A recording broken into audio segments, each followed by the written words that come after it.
Okay,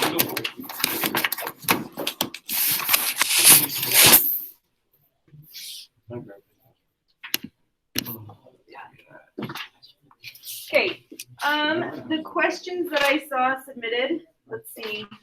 The first one was question 15.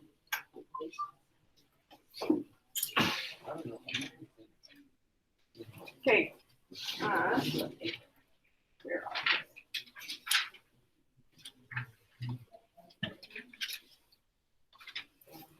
Okay, so yesterday we talked about the second derivative test. So the second derivative test is the test where we use the second derivative to determine if it's a max or min. We can use the second derivative usually for points of inflection and concavity, but there is this test. So if you're finding any max or min, what do you have to do first if you're trying to find a max or a min?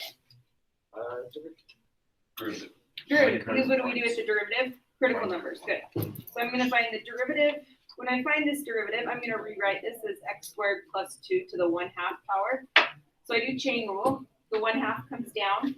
Leave the inside totally alone. Drop by a power. And then multiply by the derivative of the inside. Okay, so we get to here.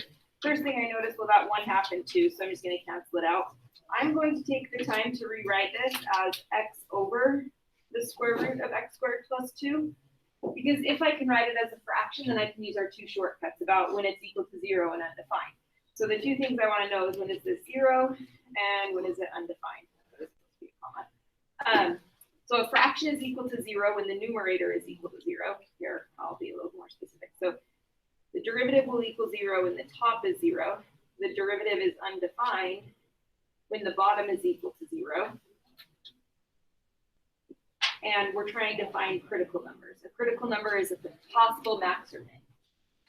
So on the second one, I could square both sides. I'd get x squared plus 2 equals 0. Could minus 2. What do you notice now? It's going to be imaginary. So once you recognize it's imaginary, we get to totally ignore it. So our only critical number, our only possible max or min is at 0. So then it's called the second derivative test. So now we have to find the second derivative. And yeah, we'll get a little bit messy. There's g prime. I guess we have two options. I could work with g prime like that, or I could work with it as x times x squared plus 2 to the negative 1/2. Those two are equivalent to each other, right? Written like this or that. What would you have to do if you took the derivative of this one? Quotient rule. And this one? Product rule. So it's kind of up to you. I don't know. What do you guys want to do? Quotient? Okay, I heard quotient. So let's just do quotient. Maybe you did quotient. We can see if we got the same thing. So if I do quotient rule, it's the bottom times the derivative of the top, which is 1, minus the top. I'm going to run out of space. Move that away. Okay. Let's see, I've got the bottom times the derivative of the top minus the top. Okay, the derivative of the bottom. So right now I'm trying to take the derivative of this. The bottom is really that to the 1/2 power. So the 1/2 comes down. The inside stays the same. We drop by a power and we times by the derivative of the inside. So that's pretty terrible. And it's all over the bottom quantity squared. So we just kind of brace ourselves for all this arithmetic or algebra, I guess. The first pair, the 1 just goes away. So it's really just square root of x squared plus 2. So that's gone. Here on this piece, the 1/2 and the 2 cancel out. The negative exponent is a square root in the denominator. So I'm just going to write this as a fraction, ignore the bottom for a second. So I have x squared, x times x. So I have this as a minus x squared over the square root of x squared plus 2, all over x squared plus 2. You have to simplify the second derivative? No, good point. I was just thinking the same thing. So no, because what do we need to do with the second derivative?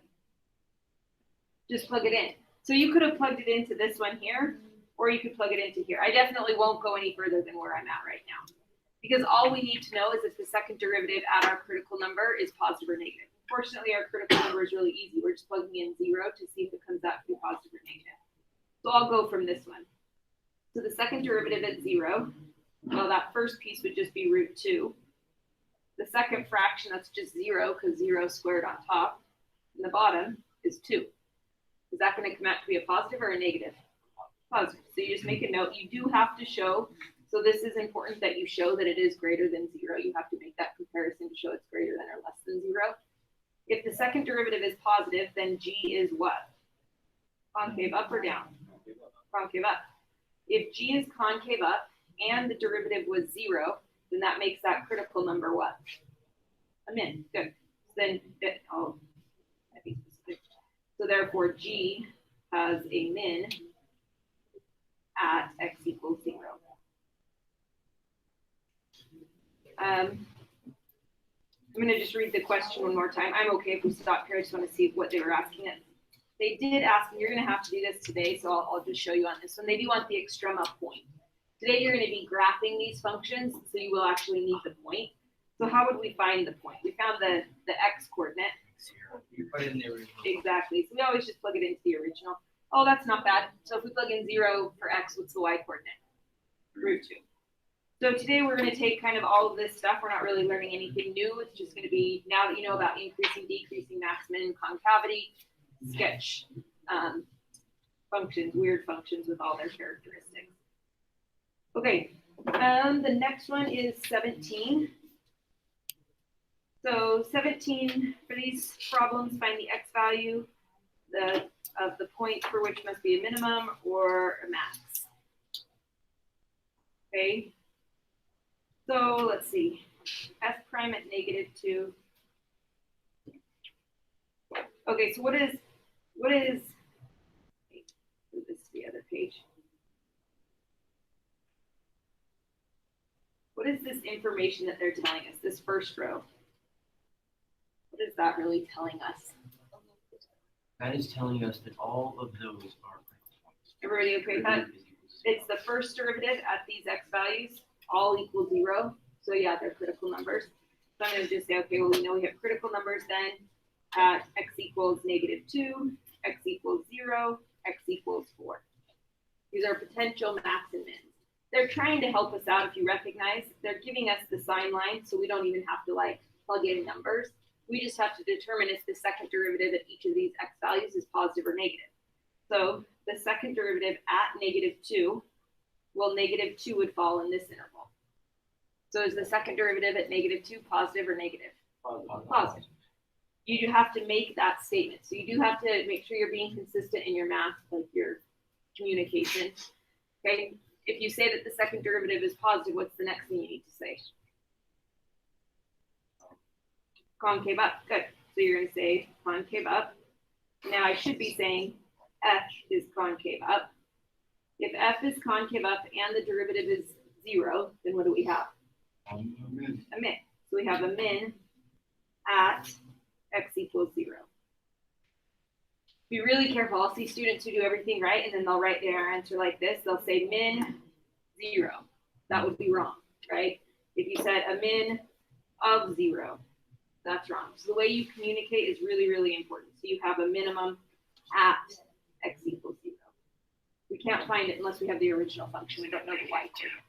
Sorry. Oh, thank you. The x coordinate's -2, so of course you'd miss it in all of those cases. Okay. So I think you guys will be okay here. So at 0, is the second derivative positive or negative? Yeah. So I think you guys could finish that one off. Okay. The next one is 20. Okay. We're going to be doing some of this today. We're going to be making first and second derivative, and they want us to sketch a possible graph. This is kind of our goal for today, but we have to work with functions and create these sign lines ourselves. This is getting us ready to do it. They're telling us f is continuous. That stands out to me. If it's continuous, it's going to be like, a polynomial or something. All of the points will be connected. There will not be any vertical asymptotes or jump discontinuities or removable. Okay. They tell us these first three things. So this, I see that f at -1 is 3. That's just a point. So that stands out to me that I have a point at -1, 3. Here it tells us f at 2 is 0. So again, that's just another point. So I have a point at 2, 0. Now, I have a point at -2, -1. So when I go to sketch, I know it's gonna have to go through those 3 points. Then it tells us f prime at 2 does not exist. What might be happening then at 2? Sharp turn. Good, so 2 things could happen, right? So at x equals 2, there could be a sharp turn. What else could be happening? Not a vertical asymptote, but a vertical tangent. I know it's not an asymptote because it said it was continuous, so it's either a sharp turn or a vertical tangent. Now remember, a vertical tangent, we don't see those very often, but it's kind of like a cubic function, cube root function, where it goes like that. So it has a vertical slope. Okay, I'm gonna start by plotting these points. So I'm gonna go -1, up 3, I'll go 2, 0, -2, -1. So again, this is like what we're planning on doing today. On today's assignment though, you're just gonna have to create these sign charts on your own. Now that we have the sign charts, f prime tells us what about the original function f? Tells us it's increasing or decreasing. Good. So the positive and negative, sometimes I'll do this, I'll say this is increasing, so like f is increasing, decreasing, increasing. So f prime always tells you about increasing, decreasing. If it's f double prime, concavity, good. So this tells me it's concave up. I'm just gonna say up. This is down and concave up. So as I sketch it, I need to make sure it's increasing, decreasing, and then the concavity is changing like that. The other thing on the first derivative sign chart, if a function changes from increasing to decreasing, that critical number of -1 is what? Max or a min? A max. Good, because it went from increasing to decreasing. So I'm going to make that note. And what about 2? A min. Let's see, we have those points. So that means the point at -1, which they told us 3. So this point right here has to be a max. And then we have a min at 2, 0. So this point is going to have to be a min. Now these are just relative mins, so it's not necessarily the biggest or smallest on the entire function, just for the points near it. All right, so from 0 to -2, it needs to be concave up.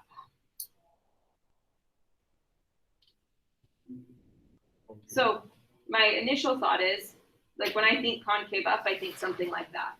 Yes? You plotted the third point as -1. Ah, thank you. Thank you for telling me before I went too far. -2, -1. So as I'm looking at, I always kind of work left to right. As I look at from 0 to -2 or 0 to -1, from 0 to -1, it's supposed to be increasing. So it's supposed to be increasing and concave up. Well, here's a graph of concave up. Like normally I just think of parabola. But if it has to be increasing and concave up, it must be on this part of the like parabola concave up. Because if I was on this half, that half would be decreasing and it has to be increasing. So it's increasing and concave up. So it's increasing. If it's concave up, it's increasing at an increasing rate. So I know I'm going to draw increasing from 0 to -1 and concave up to that point, and then it will become decreasing. So I'm thinking, right, it's increasing at an increasing rate. It changes concavity at -2. So at -2, it changes from concave up to concave down. I'm going to come back and fix this. So it's increasing. Once it gets to here, now it's increasing at a decreasing rate. So it kind of has that small bend to it. Does that make sense? So again, you kind of talk about from here to here, it's increasing at an increasing rate. After it passes -2, it's increasing at a decreasing rate. So it's going to flatten out. After -1, now it needs to decrease. So I need to draw something that's decreasing and concave down. And I'm going to go concave down until I get to 2. Once I get to 2, oh, I screwed up here, right? I assumed it switched. It didn't switch. This should be down still because it's still negative. So it actually is concave down always after -2. But if we have a min, oh, so what do you think is happening at that min? For sure, turn because the Yeah. change. So we have this, that sharp turn. So it has to be concave down. So I'm thinking, okay, that's concave down. but then it has to continue to be concave down, so it's kind of just like, well, we'll just do that. Kind of like that x to the 2/3 power. So yeah, we did have to get a little creative there. All right, another one, 21. Use a calculator to determine if this is concave up or down on the interval, including this. Okay, so if you don't have a calculator, you're welcome to go grab one. Let's remind ourselves, I don't think we've used a calculator a ton, so if we're going to use our calculator to determine concavity, what are we going to have to do on our calculator? What do we have to find to determine concavity? Second derivative. So what I would suggest, let's go into y1. In y1, put f of x. So this is y1. Okay, I'll give everybody a second to do that, and then I'll show all the other steps. I'll do the same.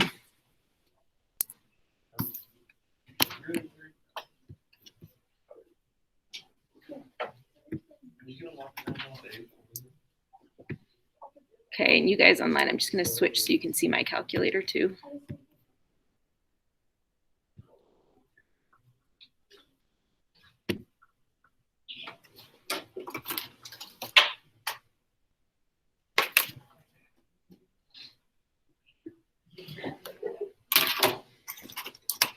All right, and hi Carson, I see that you joined. I'll mark you as present. Okay, so I'm going into my y equals. Y1 is just going to be the function. So the function was 4x cubed plus sine of 5x. Remember, in this class, we are always in radian mode, which will be easy if you're only taking this class. You can leave it in radian mode, but if you have a science class or something and you're switching it back and forth, just be careful and make sure you always switch it back into radian mode. If you want to check your mode, is everything on the left should always be highlighted. Okay. Later on in the year, we'll change some things, but that's at least where we're starting. Okay, so y1 is that.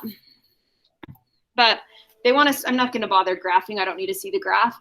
In order to evaluate the second derivative, I need to put the second derivative in. So we do it one at a time. So in y2, I want y2 to be f prime. You guys remember how we enter in a derivative?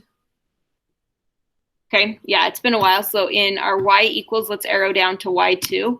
Derivative is math and then number 8. Have we done this? Yeah, it's been a while though, right? Okay, so I hit math and then I do number 8. That pulls up this derivative notation. We always put an x right there. In the parentheses, you put what you want to take the derivative of. Well, I want the derivative of f, which is y1. Y1, it's that F4 button. It's in green above trace. So you have to hit alpha and then trace. So we want to take the derivative of y1. In this screen, this is where you say x equals x. On the main screen, you would say x equals a number, but we don't want it evaluated at a number. We just want the derivative function. Okay, so right now, y1 is f of x, y2 is f prime. But what do I need for concavity? F double prime. So I'm going to do almost the same thing for y3. Y3 is just going to be the derivative of y2, right? Because that would give me the second derivative. So I do the same steps. I do math 8. I put an x there. I do alpha, trace. This time, though, make sure you arrow down. We need the derivative of y2. Y2 is the first derivative. So if you take the derivative of f prime, then you get f double prime. Okay, so again, y1 is f, y2 is f prime, y3 is f double prime. Okay, so this question was asking us, and I'm not going to bother graphing because if I hit graph, it will take it forever. So I avoid doing that. They just want to know if it's concave up or concave down at this x value. How do we determine that? You plug in that number into something. Exactly, and we plug in that number into which function? The double prime. And double prime is y3. So on your paper, what I would write is I would write on my paper that I would write f double prime evaluated at that number, and then whatever we get out. On our calculator, f double prime is y3. So I'm going to type this in on my calculator and see what I get out. But what you're writing on your paper really should still just be f, like what we've been talking about. Okay, so I'm going to go back to here. I hit second quit. to pull up Y3, so I go back to my main screen. To pull up Y3, I go to the same place, that F4. So I hit alpha and trace, arrow down to Y3. And then all you do is you put it in parentheses, the number you want it to plug in. So we want to evaluate Y3, which is the second derivative, at that decimal that they gave us, and we get this number.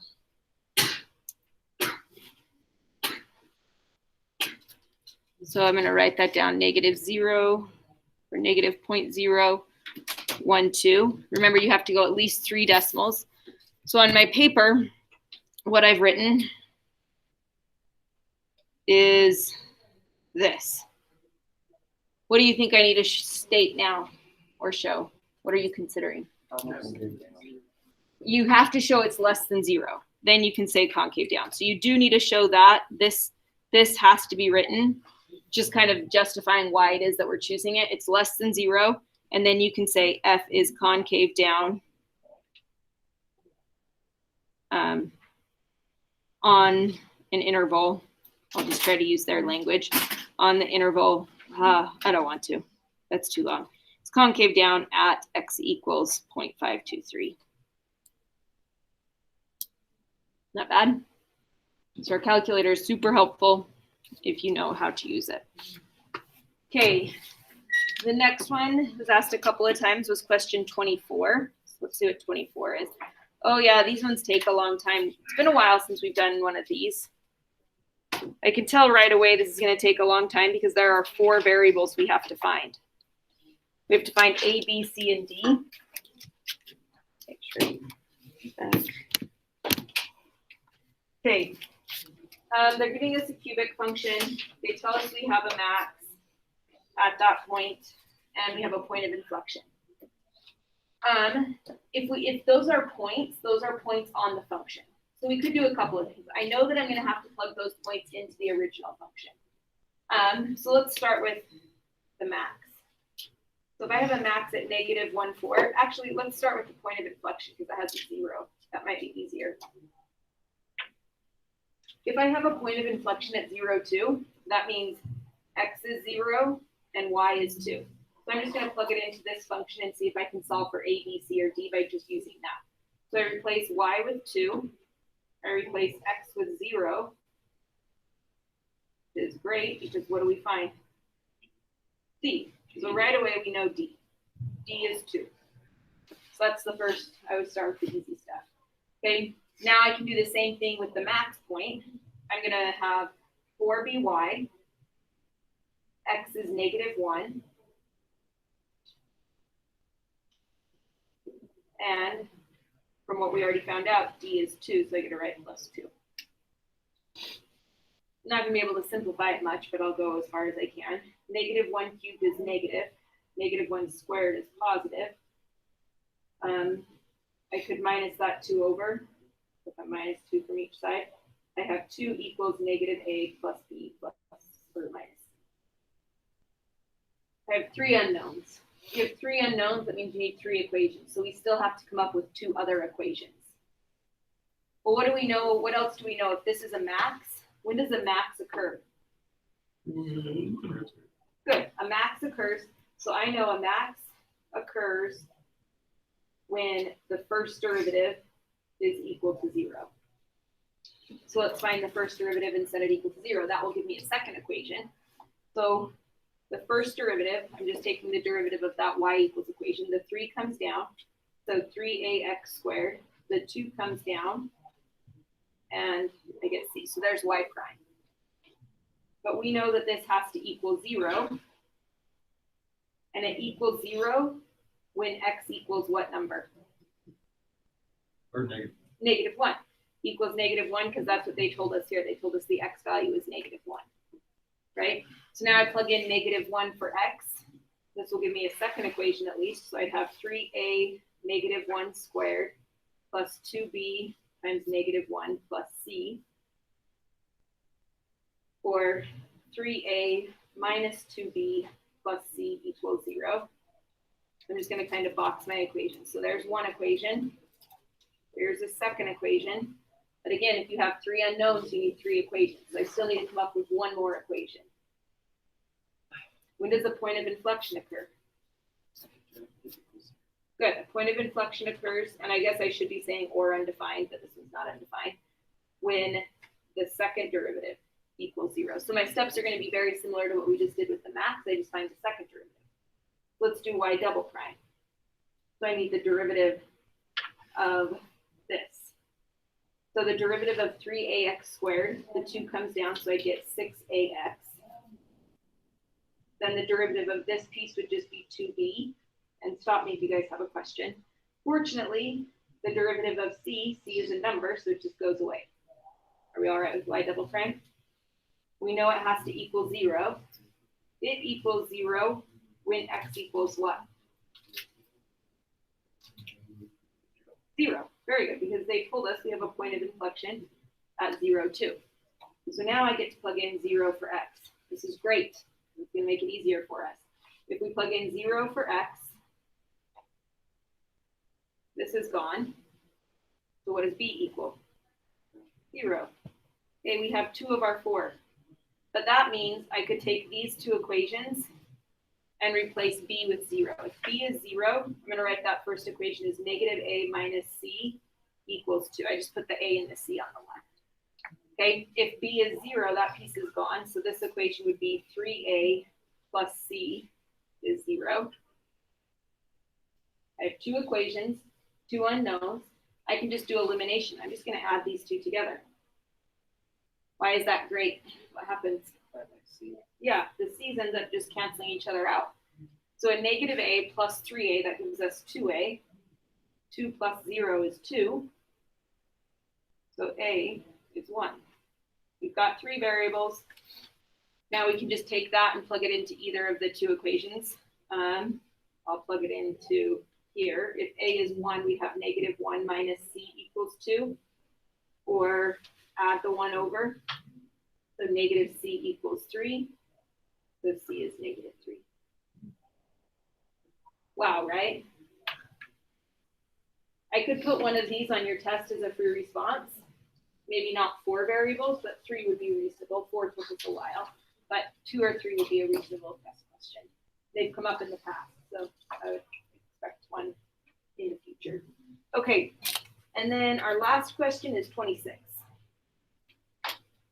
Okay, 26. Okay, good. This one I definitely want to talk about, because this is really the only time I would use the second derivative, like going forward. Most of the time I would use the second derivative test, but most of the time I would use the first derivative test to determine max and mins. So they want us to find the value of dy dx at that point. Well, so we take the derivative. So on a 2x, this piece is going to require product rule. So first times the derivative of the second, plus the second times the derivative of the first. Derivative of y is dy dx, and that constant is 0. I haven't looked at your tests. I finally just got them all printed, but you had a question similar to this. You had implicit differentiation on your test, so see how we did. I like to skip a few steps, so maybe you guys are already doing this. I'm going to start showing you it this way. I think it actually makes it a little easier. So those are my dy dx terms, right? My goal is to collect those on one side, put anything without a dy dx on the other side, and then factor it out. I'm just going to do all of that in one step. If I factor out the dy dx, I would have left an x plus 1. That's like those 2 terms. Does that make sense? Then I'm going to move the other 2 terms that don't have a dy dx to the other side. So I basically just did a couple steps without showing the in-between steps. Many of you probably already were doing that. Does that make sense, or do you guys want to see the steps that I skipped? Okay? Okay. Then my last step is to divide. So dy dx is going to equal negative 2x minus y over x plus 1. So we found the first derivative. They want it evaluated, so notation, I draw a vertical line evaluated at 1, negative 2. So all I do is plug in the numbers. So x is 1, y is a negative 2, and x is 1. What do you notice? 0. We just found dy dx. Remember, dy dx, that's the derivative. If the derivative equals 0, then that tells us that the point that we use, 1, -2, is what? What do we call it when a derivative equals 0? A critical number. This is a critical number, which means it's a potential max or min. So it might be a max, it might be a min. This is where we're going to use the second derivative. So again, this is only on implicit differentiation does the first derivative test not work. Because the first derivative test, normally we'd say f prime, and we list it, the x coordinate is 1, and we test a number on each side. The reason why it doesn't work here is our first derivative is defined in terms of x and y. You can't use an x number line because you need to know x and y values to plug it in. Okay, so on implicit differentiation is where first derivative test is useless. This is why we have to go on to the second derivative. So that's what part B is saying, is it's saying, okay, well now evaluate the second derivative at this point, since it's a critical point. So I'll find the second derivative, but as I think it was Parker who pointed out before, we don't have to simplify. So we'll just leave it ugly because we know we're just going to plug in a number.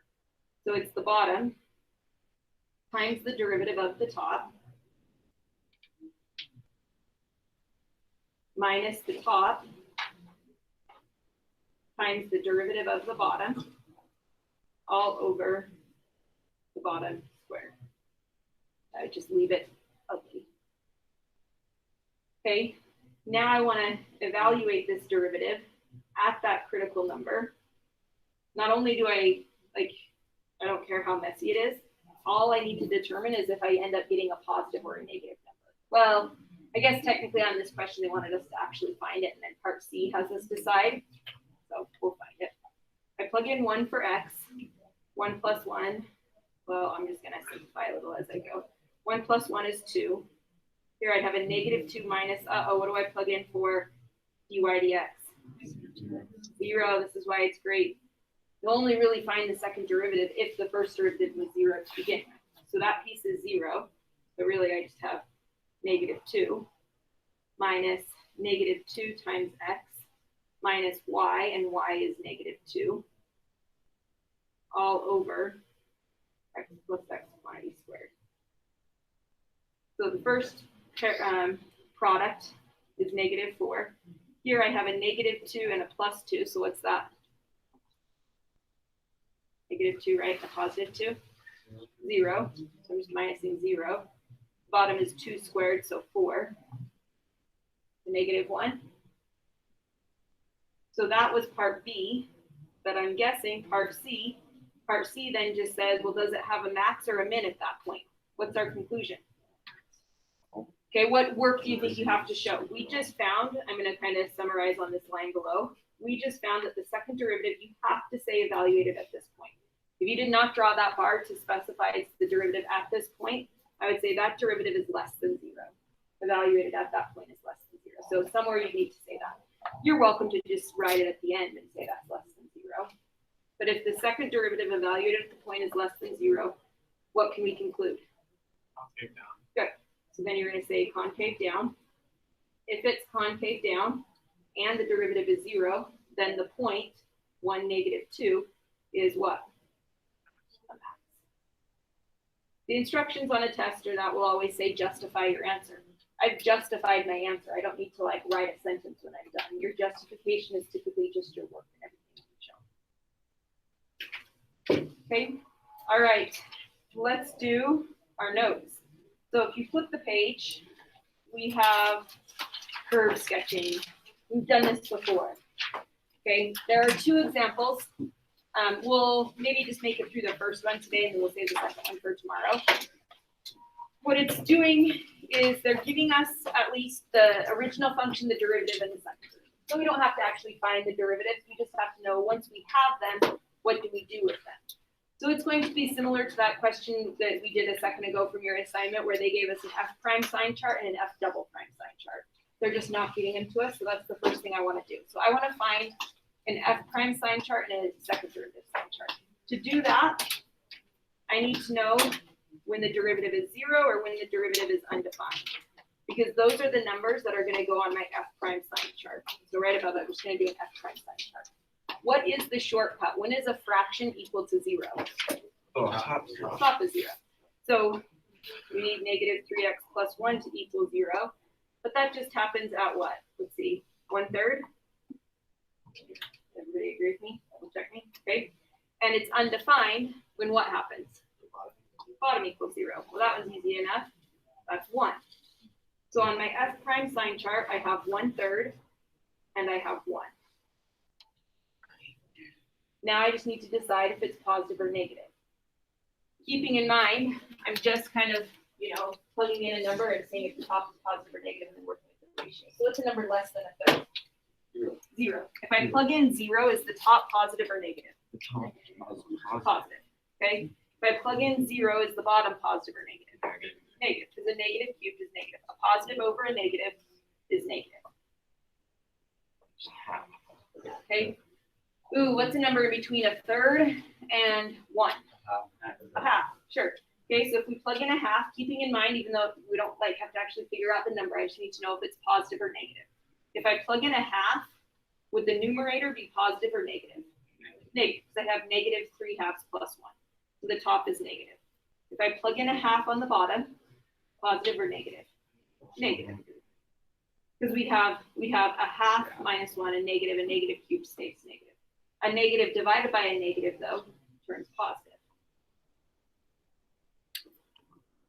Then let's say I choose 2. 2 falls in this interval. Is the top positive or negative at 2? Negative. If I plug in 2 on the bottom, is that positive or negative? Positive. A negative divided by a positive. Oops, yes, negative. Are we okay to there? We do the exact same thing with F double prime. So we just want to find an F double prime sign chart. We have to consider the same two things. We have to consider when is the second derivative 0 and when is the second derivative undefined. It's a fraction. The fraction is 0 and the top is 0. So that's just x equals 0. It's undefined when the bottom is 0. Whoops.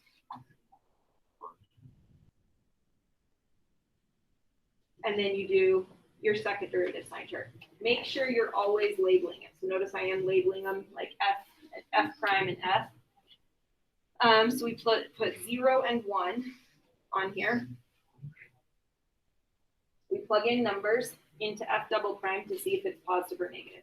If I plug in any negative number, is the top positive or negative?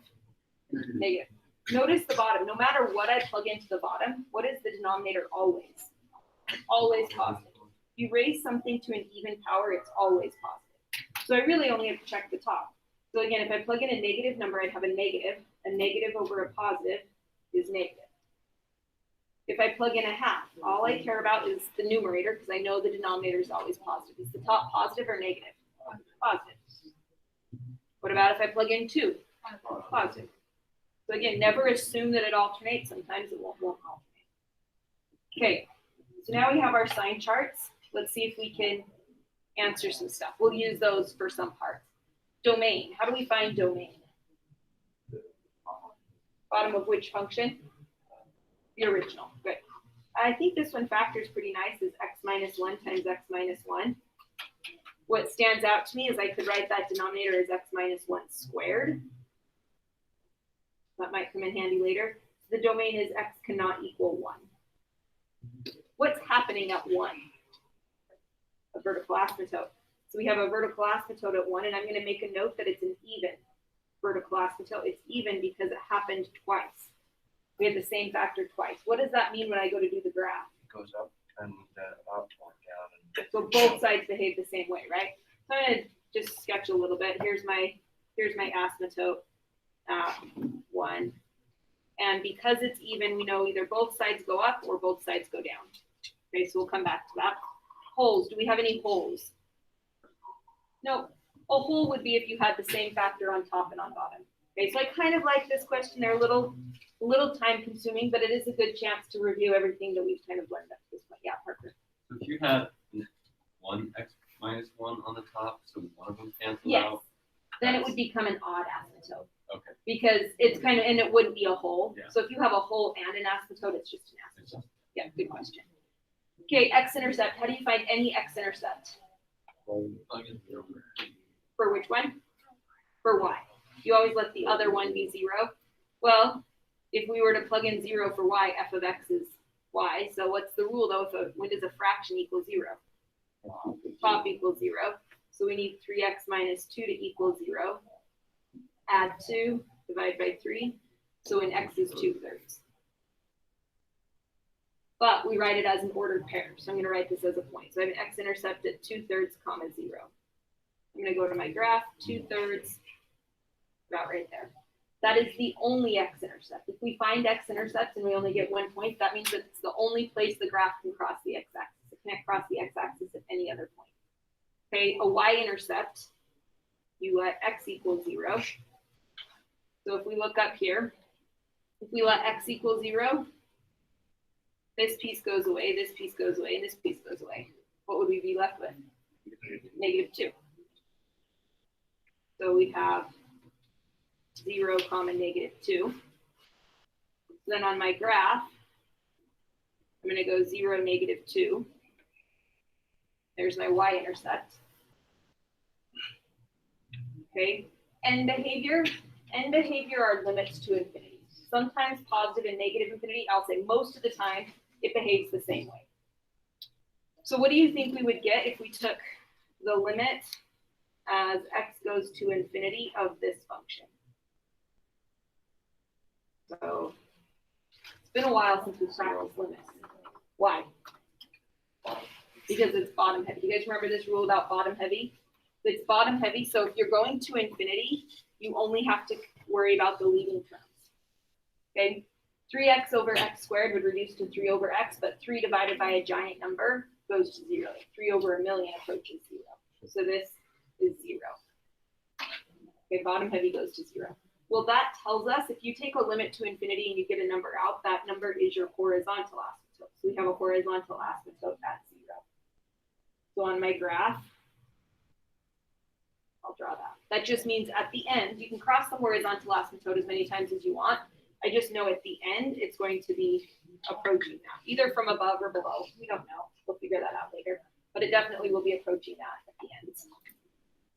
Okay, symmetry. I don't worry about this very often unless it totally stands out to me. Symmetry would be, like, is it symmetrical about the x-axis, y-axis, or origin? If you plug in x and negative x, if you plug in a negative x, do you get the exact same thing or do you get the opposite thing? This one, like, no, I don't see it being the same thing at all. So I don't think there's any symmetry. So unless it stands out to me, I'm not even going to attempt it. So I'm just going to say none. This one has none. I'll show you one where it does, but most of the time there isn't symmetry. Okay, a relative max. We're finally to the point where we get to use our sign charts that we created. If I'm looking for a relative max, should I look at the f prime sign chart or the f double prime sign chart? F prime. Okay, so if I'm looking at the f prime, is 1/3 a max or a min? A min, because it changed from decreasing to increasing. So there's a min. Okay, what about this one? A max. So they asked us for a relative max. Well, we know the x coordinates. Like I said, on today's assignment, you do actually have to plug it in to find the y coordinates so we can sketch the graph. Yeah. Ah, very good. I forgot. I'm glad you said that. There, it is not a max. And so what I should have done, I should draw a little vertical line there. It can't be a max because it's not defined. I can't plug 1, which I guess if you forgot and you got to the point where I'm at, if I tried to plug 1 into here, I would have gotten undefined. Then I would have been like, oh yeah, I can't do that. So there is none. Because the one I would have chosen is actually a vertical asymptote. Okay, so if I try the min, we have a min at 1/3. I have to plug 1/3 into this. Oh, which at first looks terrible. Let's see if this is bad. If I plug in 1/3, at least that multiplies nicely. The bottom, I would definitely use this denominator, the x minus 1 squared. So it'd be 1/3 minus 1 quantity squared. 3 times 1/3 is 1. So on top I have 1 minus 2. So the top is a -1. Not bad. The bottom, what's 1/3 minus 1? -2/3. What is -2/3 squared? 4/9. What happens when we divide by a fraction? Good. So you flip and multiply, so this becomes -9/4. I tell you, the worst part is our arithmetic, right? Fractions. Okay, so -9/4. I'm gonna plot this point. So I go to a third, negative 9/4. Negative 9/4, let's see, that's just more than -2. So it's about right there. All the points are so close, but that's okay. Okay, PI, or point of inflection. When I have this, I should also do the same thing I did there. I should draw a vertical asymptote right here so I don't accidentally call a vertical asymptote a point of inflection. The only time F double prime change signs is at 0. So 0 would be a point of inflection. That's the X coordinate. How do we find the Y coordinate? Good. If we plug it into the original, which we've already done, and we know we get -2. So we have a point of inflection at this point. When you graphically, a point of inflection means it's changing concavity. So changing maybe from concave down to concave up. Okay. So now the goal is to try to connect everything. So as I go from this endpoint to this next point, because the second derivative is negative, that tells me it's concave down. I feel pretty good about that because I can draw it concave down like that. That's concave down. Now after 0, I'm supposed to switch to concave up. Concave up, it's still decreasing, but now it's decreasing at a decreasing rate. So it's beginning to flatten out, which makes sense because it's supposed to be a max right here. So now it's concave up to that max. Or sorry, a min. That was a min at that point. And because we know from here, it was decreasing, after a third, it needed to change to increasing. So we made it increase. It's going to go through this point, and my guess is it's just going to keep going up. It stays concave up. Okay. On the other side, a couple things stand out. There are no x-intercepts, so I know I can't cross. This was even, so if this is going up, this is going up. So my thought is this. It's going to go like that. Also, it needed to be concave up. Is it concave up? Yeah. And then if we look here, f prime is negative. If f prime is negative, the function should have been what? Decreasing. Is it decreasing? Yeah, so it kind of fits everything. So you can see these take a little bit of time. Let's skip 2. Let's do 2 tomorrow. Let me write out your assignment. I tried to not give you too many. There's quite a bit of review because I know these take a while. Okay, so you guys are going to do 3-2A is question, you're going to do questions 6 and 8, and then 23 through 28. But just so you know, 23, and I'll show you, that one is worth 10 points because it's like has A through a gazillion. Okay, so it's out of 24 points total. So let me show you what I mean. So see 23, wow, it's all of those. It's just a review of motion. It's not a terrible question, but they just ask you to do a whole bunch of motion. Okay, so let's look at 6 just briefly. So your first question, they're helping you out because they're giving you y and they're giving you y double prime. What did they not give you? Y prime. Y prime. Well, y prime is going to be reasonable. That you can find y prime. They want you to find relative extrema, points of inflection, and behavior graph without a calculator. So this will be similar to the example we just did. The only thing you have to do is find y prime. Okay, so you really only have 2 of these. You have 6, and then you have 8. On 8, they gave you all 3 pieces, and then after that, you get to 23, and the other questions are review. Okay, so if you're really struggling on 6 and 8, remember the whole rest of the assignment is review, so don't leave everything off until tomorrow. But they're not bad. I'll let you guys work. I know you don't have too long, but that's it. We've got about 10 minutes. I would try to finish 6 before you go. See if you can get 6 done. The goal is without a calculator, but if you find that you're really struggling, you could use your calculator to kind of get you started if you are unsure about something.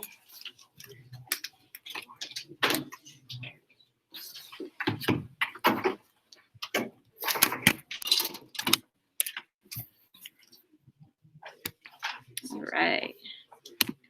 And you guys online, are you all good? I think I did get all of you guys marked as here. Let me see. Yeah, that's it. So just if you have a question, I'll leave the Google Meet open for the last 10 minutes. You're welcome to work and then ask. Otherwise, I will see you guys tomorrow.